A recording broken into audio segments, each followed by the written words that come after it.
Wabarakatuh.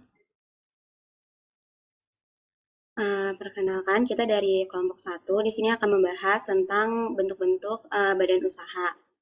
Boleh di next. Di sini anggotanya ada Adinda, Amel, Galuh. Boleh di next. Ada Junifer, ada saya sendiri, Kaila Sabrina, dan Laili Sabila. Ada Muhammad Faisal, Octavia. Dan terakhir ada Rieva sama Winda. Untuk materi selanjutnya akan dipresentasikan oleh rekan kelompok 1.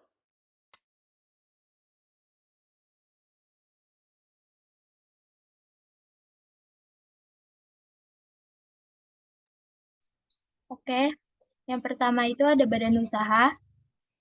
Usaha didefinisikan sebagai organisasi yang terstruktur dalam mengelola faktor-faktor produksi untuk mendapatkan keuntungan. Pengertian lain badan usaha dalam buku kompeten ekonomi adalah kesatuan yuridis dan ekonomi yang menggunakan faktor produksi untuk menghasilkan barang dan jasa dengan tujuan mencari keuntungan. Next.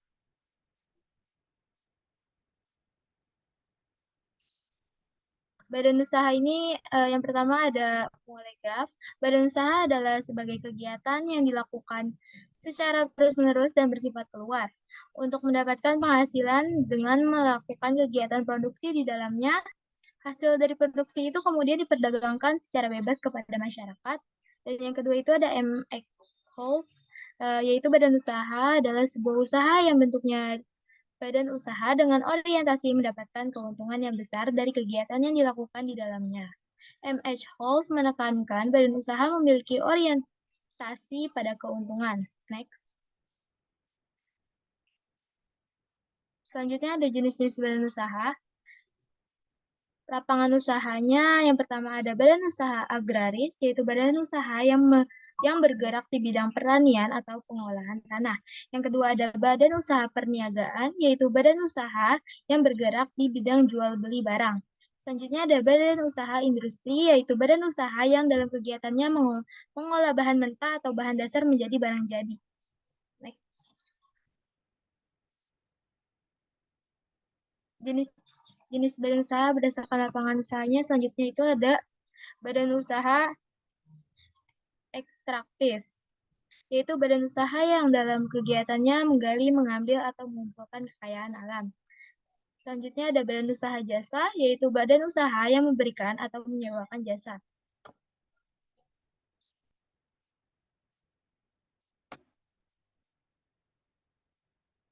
Next.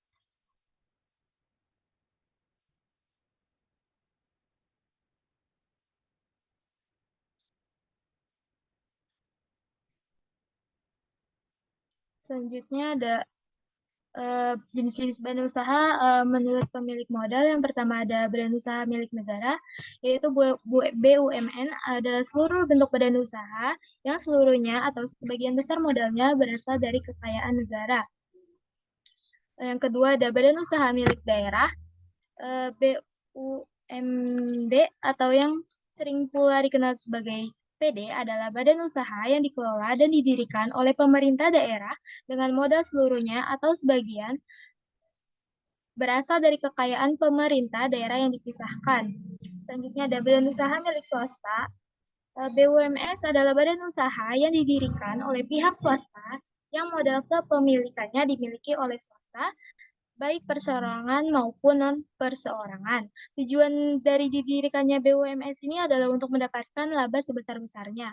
Selanjutnya ada koperasi. Menurut Undang-Undang Nomor 25 Tahun 1992 tentang perkoperasian, koperasi adalah badan usaha yang beranggotakan orang seorang atau badan hukum koperasi dengan melandaskan kegiatannya berdasarkan prinsip koperasi sekaligus sebagai gerakan ekonomi rakyat yang dasar atas asas kekeluargaan.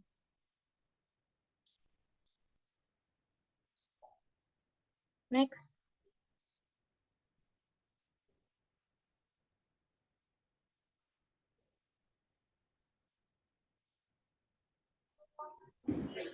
Baik, materi yang kami lanjutkan. Yang pertama ada Badan Usaha Milik Negara atau BUMN. Menurut Pasal 2 Undang-Undang Nomor 19 Tahun 2003, maksud dan tujuan pendirian BUMN sebagai berikut. Yang pertama, memberikan sumbangan bagi pengembangan perekonomian nasional. Yang kedua, mengejar keuntungan. Dan yang ketiga, menyelenggarakan kemanfaatan umum berupa penyediaan barang dan jasa yang bermutu tinggi. BUMN dikelola oleh direksi yang bertanggung jawab penuh dan adapun pengawas BUMN adalah komisaris dan dewan pengawas. Sesuai ketentuan pasal 7 Undang-Undang Nomor 19 Tahun 2003, para anggota direksi, komisaris, dan dewan pengawas dilarang mengambil keuntungan pribadi, baik secara langsung maupun tidak langsung dari kegiatan BUMN selain penghasilan yang sah. Next slide. Selanjutnya ada ciri-ciri dari BUMN. Yang pertama, melayani kepentingan umum. Sebagai usaha milik negara, BUMN bergerak di bidang yang bersifat untuk kepentingan umum dan pelayanan untuk kehidupan orang banyak. Beberapa bidang tersebut meliputi air, komunikasi, kesehatan, transportasi, dan lain sebagainya. Selanjutnya ada berusaha untuk memperoleh keuntungan dan sebagai sumber pemasukan negara. BUMN merupakan salah satu sumber pemasukan negara selain pajak yang cukup besar. Unit usahanya banyak didominasi oleh bidang yang dibutuhkan masyarakat, kemudian dikomersialkan. Misalnya barang dan jasa. Hasil dari keuntungan tersebut biasanya digunakan sebagai tambahan untuk pemasukan atau pendapatan negara. Lalu ada peran BUMN, yaitu sebagai pelaku kegiatan ekonomi dalam perekonomian nasional untuk mewujudkan kesejahteraan masyarakat. BUMN juga berperan untuk memenuhi kebutuhan masyarakat dan sebagai sumber penerimaan negara. Next slide. Ada dua jenis dari badan usaha milik negara atau BUMN. Yang pertama ada perusahaan umum, yaitu merupakan perusahaan milik negara yang tujuan utamanya adalah melayani kepentingan umum, baik dalam hal produksi, distribusi, maupun konsumsi. Yang kedua ada perseroan, yaitu badan usaha yang seluruh atau sebagian modalnya dimiliki dari kekayaan negara dan bertujuan untuk mendapatkan keuntungan. Materi selanjutnya akan dijelaskan oleh rekan saya. Selanjutnya itu ada perusahaan umum. Perusahaan umum adalah perusahaan negara yang seluruh modalnya diperoleh dari negara. Perusahaan umum merupakan bagian dari badan usaha milik negara atau BUMN yang memiliki dua tujuan utama. Di antaranya untuk melayani masyarakat dan mencari profit atau keuntungan sebanyak-banyaknya. Selain itu, seluruh modal perusahaan umum dimiliki negara berupa kekayaan negara yang dipisahkan dan tidak terbagi atas saham.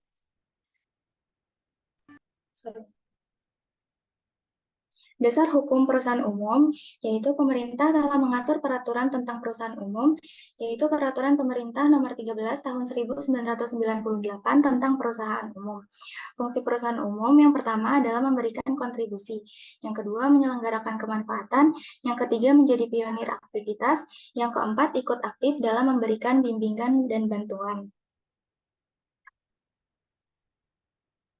Ciri-ciri dari perusahaan umum yang pertama yaitu status sebagai badan hukum, yang kedua mempunyai dua tujuan, yang ketiga modal berasal dari aset negara, yang keempat bagi perusahaan yang go public, yang kelima dipimpin oleh seorang direksi atau direktur, yang keenam memupuk keuntungan untuk mengisi kas negara. Yang ketujuh bebas membuat kontrak kerja dengan semua pihak. Yang kedelapan memiliki kekayaan sendiri dan bergerak di bidang jasa layanan umum. Yang kesembilan karyawan berstatus pegawai perusahaan negara. Dan yang terakhir adalah laporan tahunan disampaikan kepada Menteri. Kelebihan dari perusahaan umum yang pertama menangani bidang-bidang usaha yang penting.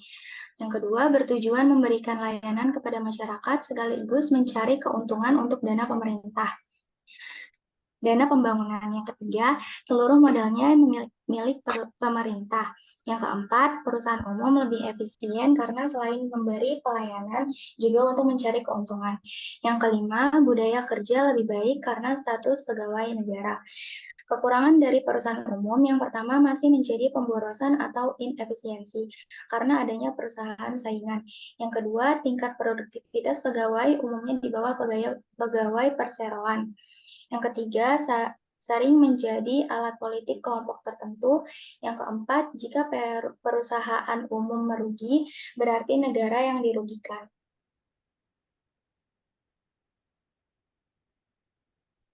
Oke, selanjutnya akan dilanjutkan oleh Masek. Oke, baik. Selanjutnya perseroan. Persero itu adalah suatu badan yang didirikan berdasarkan perjanjian yang melakukan usaha dengan modal dalam bentuk saham dan bukan merupakan kepemilikan tunggal. Sementara itu, PT Persero adalah badan usaha milik negara atau BUMN yang berarti badan usaha yang dikelola oleh negara melalui sistem bagi hasil atau profit oriented. Ciri-ciri perseroan yaitu yang pertama, perusahaannya dipimpin oleh seorang direktur.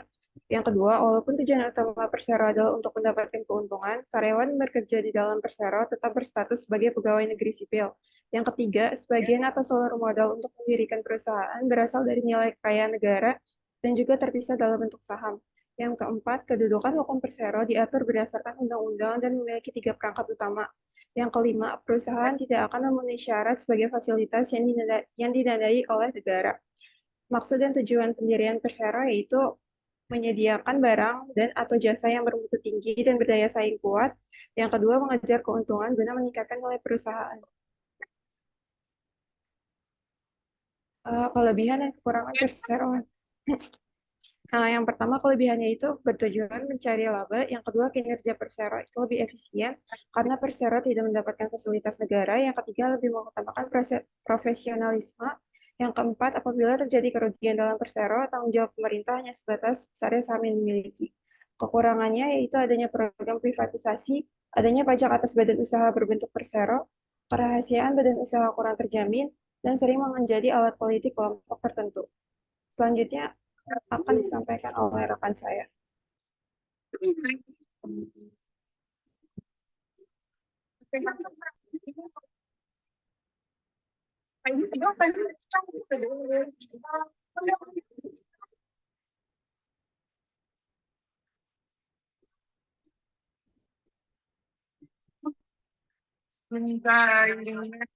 Ya, apa sih outsourcing itu? Jadi kalau misalnya ini misalnya perusahaan saham dari membutuhkan tenaga kerja.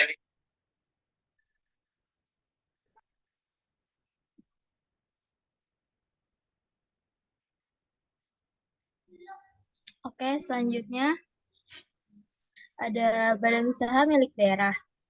Bertujuan untuk turut serta melaksanakan pembangunan daerah khususnya dan pembangunan ekonomi nasional umumnya dalam rangka ekonomi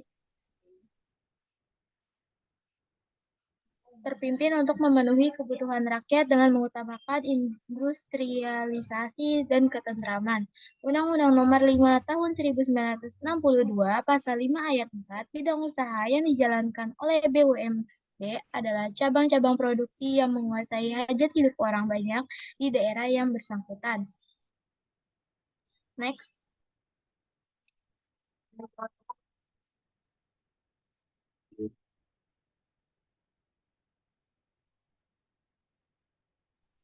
Selanjutnya ada badan usaha milik daerah. Peran BUMN yang pertama meningkatkan perekonomian dan perkembangan daerah, yang kedua memperluas lapangan kerja di daerah, yang ketiga membantu meningkatkan produksi daerah dan nasional.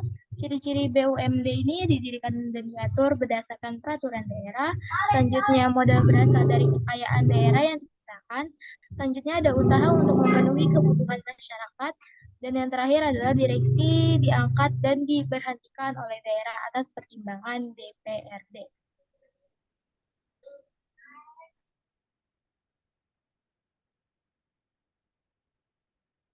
Badan usaha milik swasta. BUMS adalah badan usaha yang didirikan oleh pihak swasta yang Modal kepemilikannya dimiliki oleh swasta, baik perseorangan maupun non-perseorangan. Tujuan dari didirikannya BUMS adalah untuk mendapatkan laba sebesar-besarnya.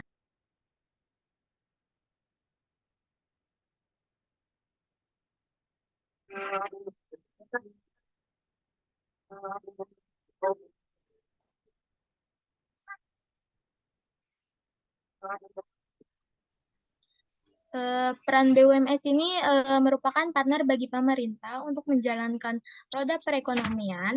BUMS memiliki beberapa peran bagi perekonomian, diantaranya yang pertama itu sebagai dinamisator perekonomian negara, yang kedua sebagai lembaga yang memberikan pelayanan dalam menyediakan barang dan jasa yang dibutuhkan masyarakat. Yang ketiga, sebagai lembaga yang membantu pemerintah untuk meningkatkan pendapatan masyarakat dan mengurangi pengangguran. Yang terakhir adalah sebagai salah satu sumber pendapatan negara melalui pajak yang dibayarkan kepada pemerintah. Selanjutnya, Ya, selanjutnya yaitu badan usaha perseorangan, yaitu badan usaha yang dimiliki, dikelola, dan dipimpin oleh seseorang yang bertanggung jawab penuh terhadap risiko dan kegiatan perusahaan. Next.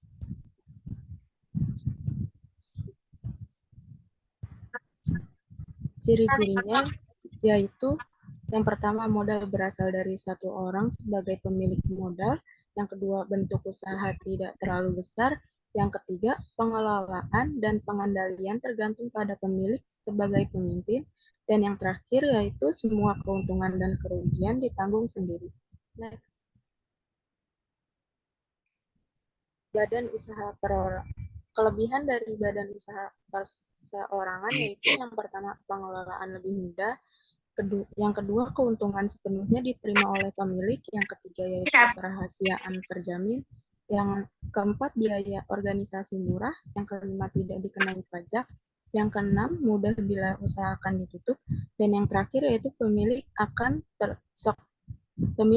sekuat tenaga berusaha memperoleh keuntungan. Next.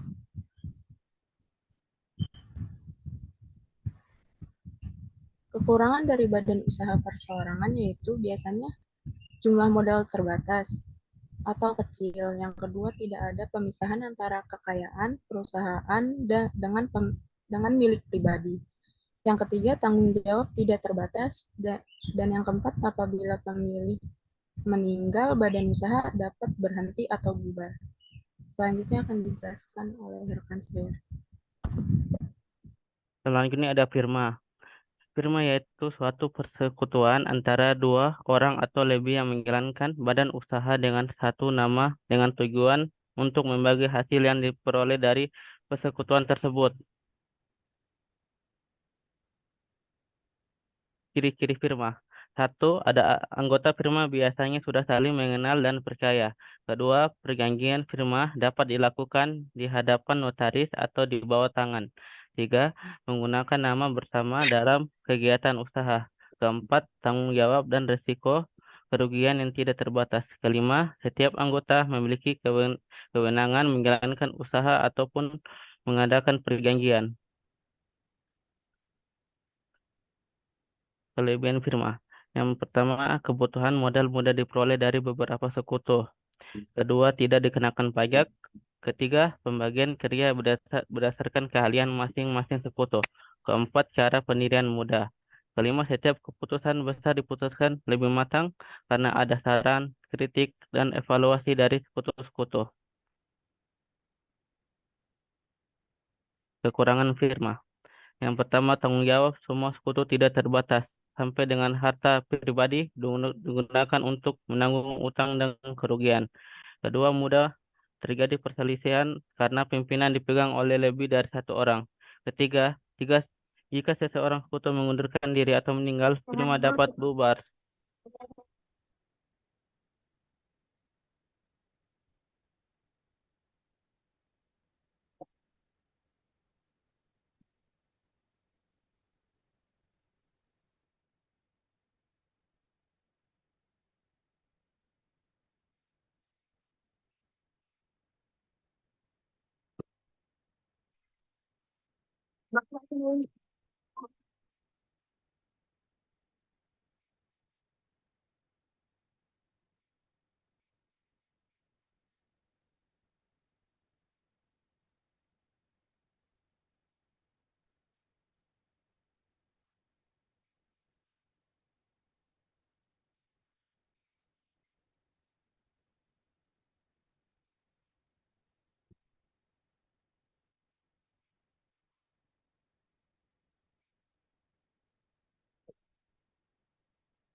Look like an angel, talk like an angel. The devil in disguise.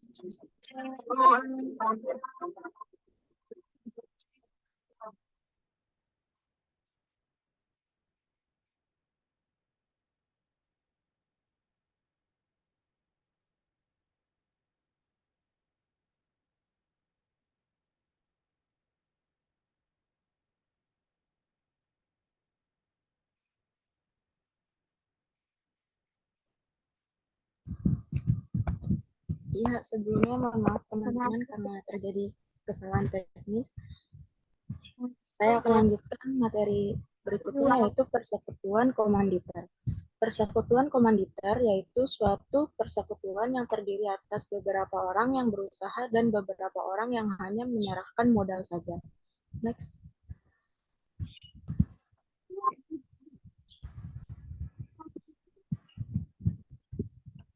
Ciri-ciri dari persekutuan komanditer yaitu yang pertama terdiri dari beberapa orang yang menjalankan usaha sementara lainnya hanya menanamkan modal saja. Yang kedua terdiri dari sekutu aktif dan sekutu pasif. Yang ketiga tanggung jawab sekutu aktif pada modal dan operasional usaha. Dan yang terakhir yaitu tanggung jawab sekutu pasif terbatas hanya pada modal yang ditanamkan saja. Next.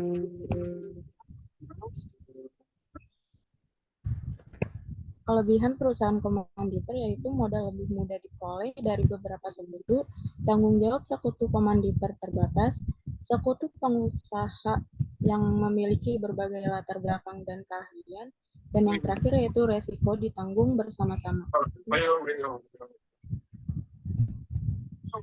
Kekurangan dari perusahaan komanditer yaitu yang pertama tanggung jawab sekutu pengusaha tidak terbatas, yang kedua kinerja perusahaan tergantung kemampuan sekutu pengusaha, yang ketiga modal yang ditanam susah ditarik kembali, yang keempat yaitu mudah terjadi konflik antar sekutu pengusaha, dan yang terakhir yang kelima yaitu jika salah seorang sekutu pengusaha bertindak merugikan, sekutu-sekutu yang lain harus ikut menanggung risiko. Selanjutnya akan dijelaskan oleh rekan saya.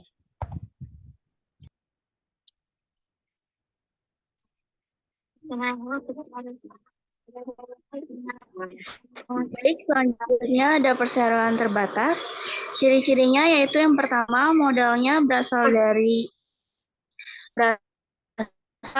bagi atas saham-saham. Yang kedua, pemegang selanjutnya hanya bertanggung jawab sebagai yang ketiga, terdapat pembagian keuntungan sebagai dividen. Yang keempat, kekuasaan tertinggi terdapat RUPS. Yang kelima, saham dapat dibagi menjadi saham, biasa, dan preferen. Show me something that TikTok overhyped, but actually got it right. Baby, for me, it's... Selanjutnya, kelebihan perseroan terbatas, yaitu yang pertama, tanggung jawab pemegang saham terbatas. Yang kedua, kebutuhan modal mudah dipenuhi melalui penjualan saham dan obligasi. Yang ketiga, kelangsungan hidup perusahaan lebih terjamin. Yang keempat, mudah mengadakan pengalihan kepemilikan dengan cara menjual saham. Yang kelima, kekayaan PT terpisah dari kekayaan pribadi, direksi, komisaris, dan pemegang saham. Yang keenam, tingkat profesionalisme direksi dan komisaris umumnya dapat diandalkan. Next.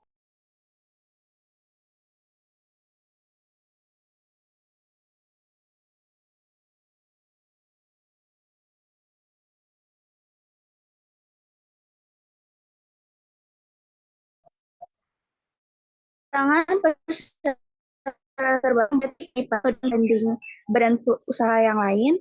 Yang ketiga, badan pengelolaan atau organisasi lebih besar karena terdapat banyak divisi atau bagian. Yang keempat, kerahasiaan perusahaan tidak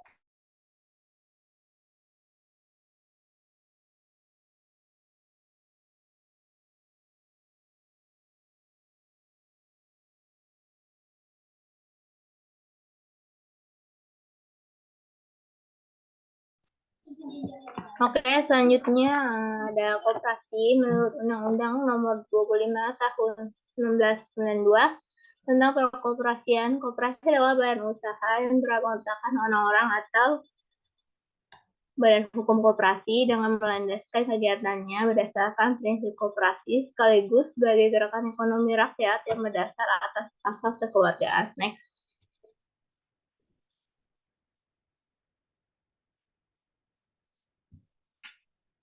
Ciri-ciri koperasi. Koperasi di Indonesia memiliki beberapa ciri di antaranya. Pertama, merupakan kumpulan orang-orang dan bukan kumpulan modal. Yang kedua, dalam melaksanakan kegiatannya, koperasi menggunakan sistem kerjasama berdasarkan kesamaan derajat hak dan kewajiban. Yang ketiga, segala kegiatan koperasi dilaksanakan atas kesadaran para anggota, tidak boleh dilakukan dengan paksaan, ancaman, dan campur tangan dari pihak lain.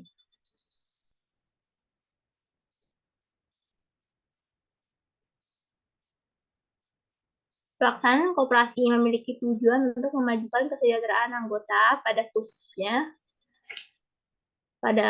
khususnya dan masyarakat pada umumnya, serta ikut membangun tatanan perekonomian nasional dalam rangka mewujudkan masyarakat yang maju, adil, dan makmur berdasarkan Pancasila dan Undang-Undang Dasar 1945 Pasal 3.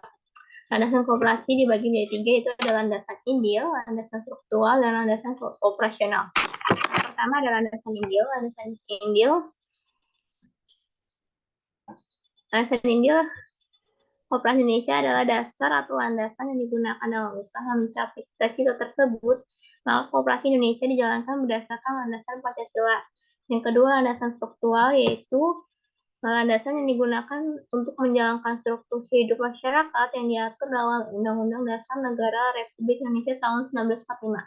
Yang ketiga, yaitu landasan operasional, yaitu ketentuan operasional yang harus ditaati dan dipatuhi oleh anggota, pengurus, dan badan pemeriksa manajer dan karyawan koperasi. Selanjutnya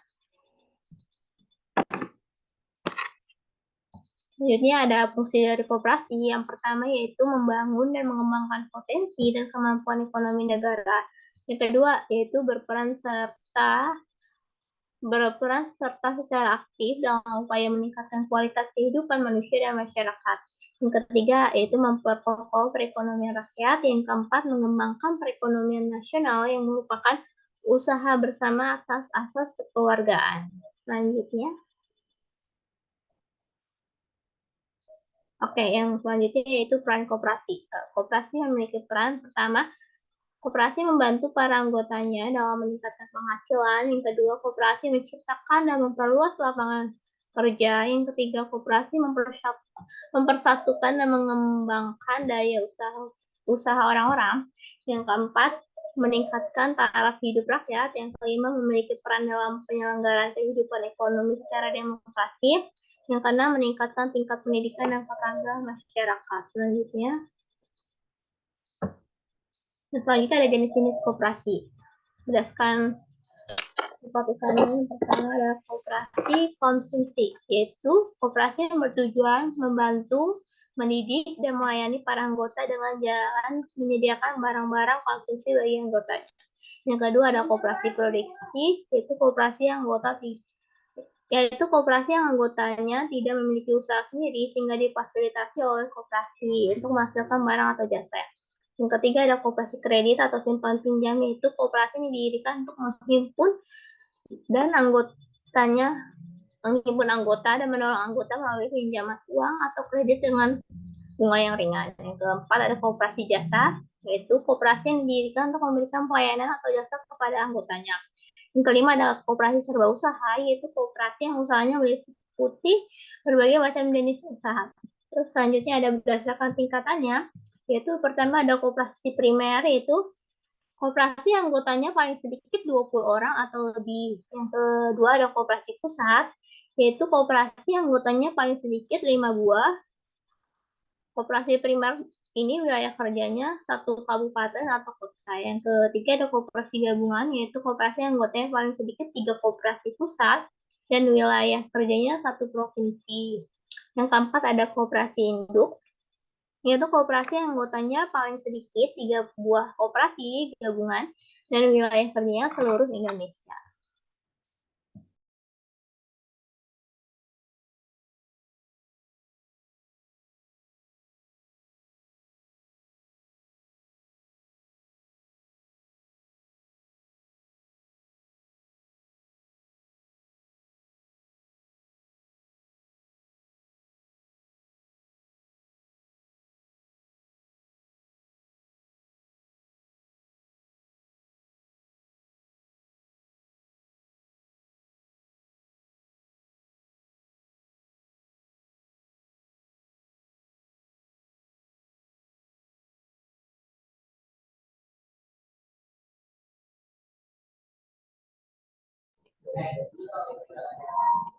Selanjutnya ada sumber modal, yaitu modal sendiri adalah dalam koperasi adalah modal yang berasal dari anggota sendiri yang dihimpun dalam bentuk simpanan. Adapun simpanan dalam koperasi yang berasal dari anggota, di antaranya yang pertama ada simpanan pokok, simpanan wajib, dan simpanan sukarela. Yang kedua, B, modal pinjaman. Koperasi dapat menggunakan modal pinjaman dengan memperhatikan kelayakan dan kelangsungan usahanya. Boleh di next. Sisa hasil usaha atau disebut dengan SHU adalah sisa dari seluruh pendapatan atau penerimaan di koperasi dikurangi dengan pengeluaran koperasi yang dibagikan kepada anggota sesuai dengan peranan masing-masing anggota. Semakin besar peranan yang dijalankan oleh anggota dalam koperasi, maka akan semakin besar pula SHU yang diterima. Sementara semakin kecil peranan yang dijalankan oleh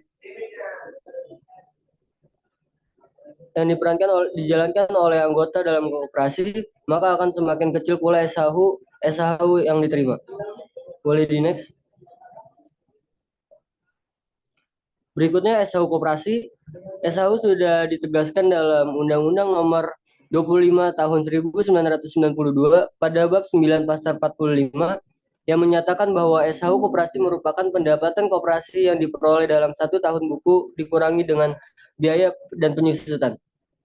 Pembagian SHU terdiri atas pos-pos berikut.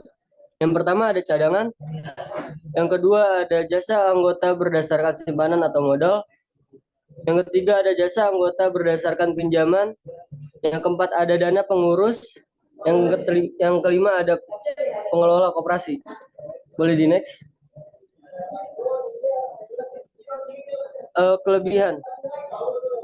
Kelebihannya itu yang pertama merupakan gerakan ekonomi rakyat yang berdasarkan asas dan kekeluargaan.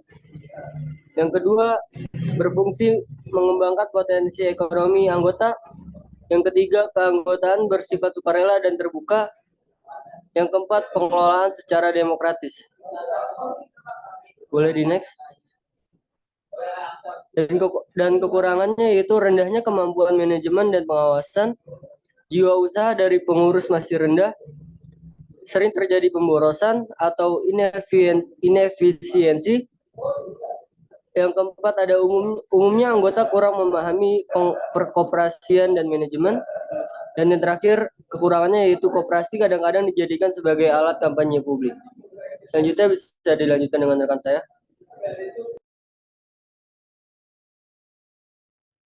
Selanjutnya, kita memilih untuk membahas tentang perusahaan BUMN, yaitu korupsi dalam PT Garuda Indonesia Tbk. Mantan Direktur Utama PT Garuda Indonesia, Emir Syah Sattar, didakwa melakukan korupsi terkait pengadaan pesawat CRJ 1000 dan ATR 72600. Dugaan korupsi tersebut berada di periode jabatan tersangka Emir Syah Sattar. Tidak hanya Emir Syah yang menjadi tersangka, namun Soetikno Soebarjo selaku Direktur PT Mugi Rekso Abadi juga masuk ke dalam kasus tersebut. Total kerugian negara akibat pengadaan pesawat itu dinilai hingga 8,8 triliun. Bisa di next. Perbuatan pengadaan pesawat dilakukan oleh Emir Syah secara bersama-sama dengan Soetikno Soedarjo yang mewakili kepentingan Aviosde Transport Regional dan Bombardier Setio Awibowo, Agus Wahyudo, Albert Burhan, Hadino Tosoidigo. Perbuatan pengadaan ini telah memperkaya pihak-pihak di atas. Perbuatan pengadaan pesawat ini telah melanggar Pasal 2 Ayat 1 Jungto Pasal 18 Undang-Undang Nomor 31 Tahun 1999 tentang Pemberantasan Tindak Pidana Korupsi sebagaimana diubah dengan Undang-Undang Nomor 20 Tahun 2001 tentang perubahan atas Undang-Undang Nomor 31 Tahun 1999 tentang Pemberantasan Tindak Pidana Korupsi Jungto Pasal 55 Ayat 1 ke 1 KUHP. Di sini ada contoh kasus yang kedua, yaitu korupsi pada PT Asuransi Jiwasraya. PT Asuransi ini adalah salah satu kasus korupsi paling signifikan di Indonesia. Kasus ini melibatkan korupsi dalam pengelolaan dana investasi PT Asuransi Jiwasraya yang mengakibatkan kerugian negara sekitar 16,87 triliun atau 1,2 miliar dolar yang dilakukan oleh Beni Cokrosaputra.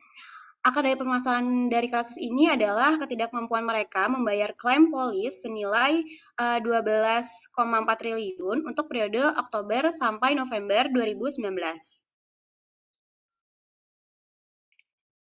Dalam kasus korupsi ini, Beni telah divonis dengan pidana penjara seumur hidup karena terbukti melanggar pasal 2 ayat 1 Undang-Undang Pemberantasan Tindak Pidana Korupsi atau UU Tipikor Junto Pasal 55 ayat 1 ke 1 KUHP dan pasal ketiga Undang-Undang Nomor 8 Tahun 2010 tentang Pencegahan dan Pemberantasan Tindak Pidana Pencucian Uang atau TPPU.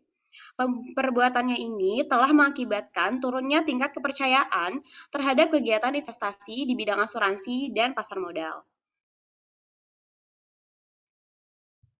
Sejak September 2001, Pusat Pemulihan Aset Kejaksaan Agung atau PPA Keagung menyetor uang senilai 1,449 triliun hasil penyelesaian barang rampasan negara dalam perkara korupsi dan tindak pidana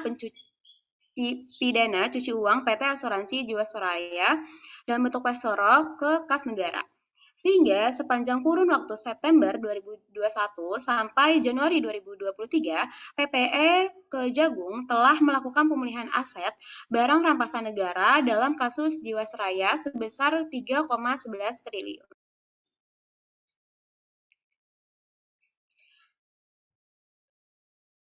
Bisa di next lagi.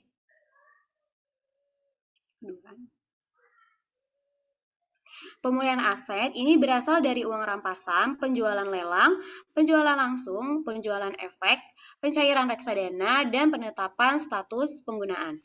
Nilai pemulihan aset yang sudah dilakukan ini memang masih tergolong rendah jika dibandingkan dengan kerugian yang dialami oleh negara. Sehingga masih banyak barang rampasan negara dari kasus Jiwasraya ini yang perlu diselesaikan. Kesimpulan dari kedua kasus di atas, dari PT Garuda Indonesia, TBK, dan PT Asuransi Jiwasraya menunjukkan bahwa korupsi dapat terjadi di perusahaan BUMN di Indonesia dan menimbulkan kerugian bagi negara.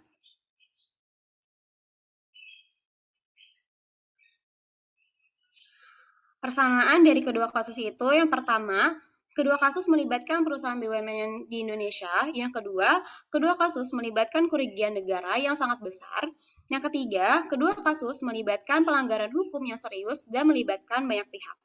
Yang keempat, kedua kasus menunjukkan bahwa korupsi dapat terjadi di perusahaan BUMN di Indonesia dan menimbulkan kerugian bagi negara, serta yang terakhir, kedua kasus menunjukkan pentingnya tata kelola perusahaan yang baik dan pengawasannya ketat terhadap perusahaan BUMN di Indonesia. Oke, sekian presentasi dari kelompok kami. Apa ada pertanyaan?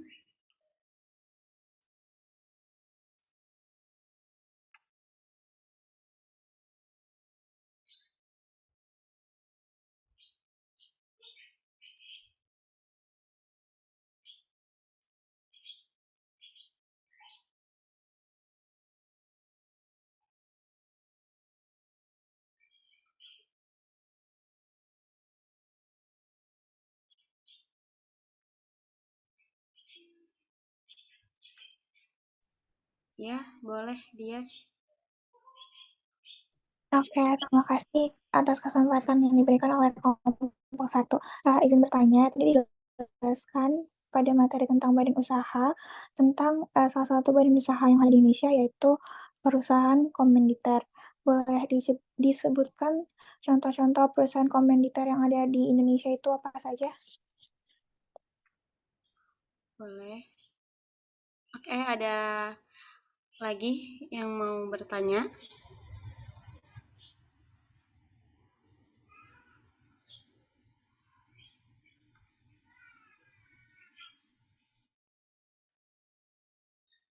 Boleh, Pandu?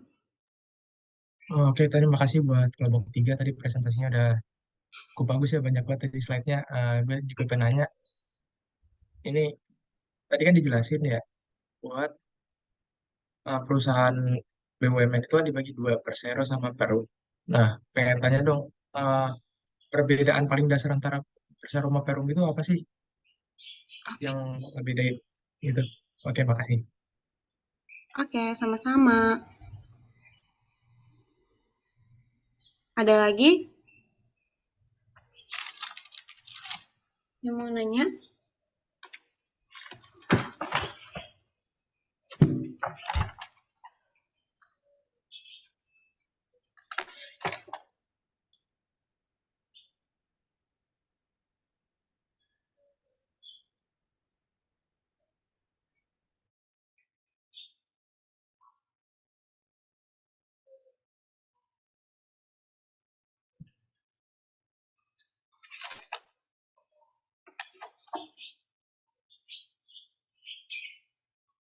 Ada lagi yang mau bertanya?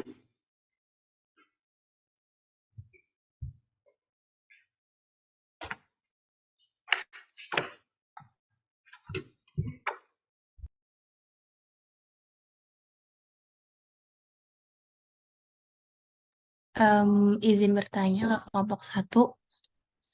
Perkenalkan, saya Zura Aurora. Mau tanya, di PPT kan ada yang namanya badan usaha, terus ada juga perusahaan ya. Kalau dari kelompok kalian tuh kira-kira apa sih bedanya dari badan usaha ini sama perusahaan? Makasih.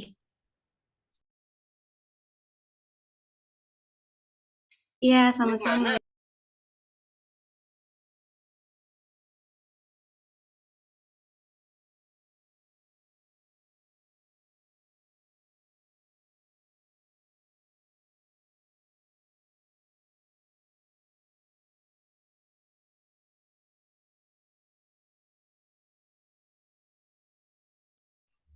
Oke, mungkin untuk pertanyaannya ditampung dulu ya, mau diskusi.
punya gue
Oke, terima kasih semuanya.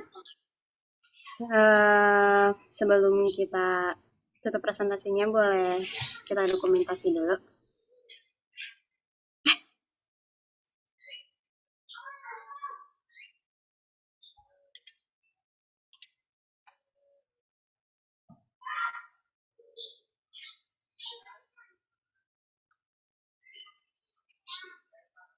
Oke, bagi yang bisa on cam, boleh on cam terlebih dahulu soalnya akan didokumentasi.